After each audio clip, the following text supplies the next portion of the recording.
In today's video, I'm going to teach you how to remove space at the top of Google Docs. If you've ever opened a document and noticed a big empty gap above your first line of text, that's usually the top margin doing its job.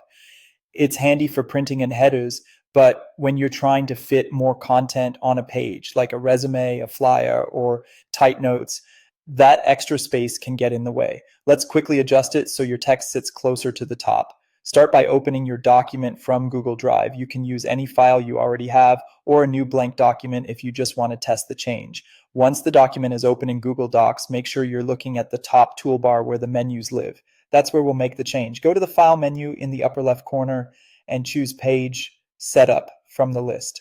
This opens a small settings window.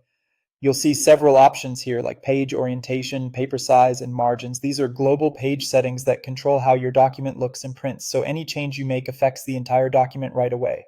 Find the margin section inside this window. You'll see boxes for top, bottom, left, and right. Click into the top field and change the value to 0.1. This tells Google Docs to use a very small top margin, bringing your first line of text much closer to the edge of the page while still leaving a tiny buffer so nothing gets cut off on most printers.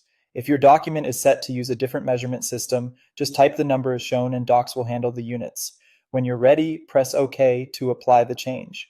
You should immediately notice that the text area shifts upward. Your cursor will sit visually closer to the top of the page, and you'll likely gain an extra line or two per page.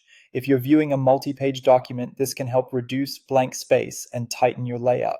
If it looks a bit too tight for your taste, you can always go back to page setup and try a slightly larger value like 0.2 or 0.3 depending on your needs. Keep in mind that documents with headers enabled may still reserve some space at the top, which is normal.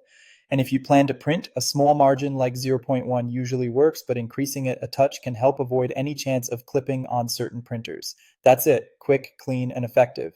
Thanks for watching and enjoy your newly streamlined Google Docs pages.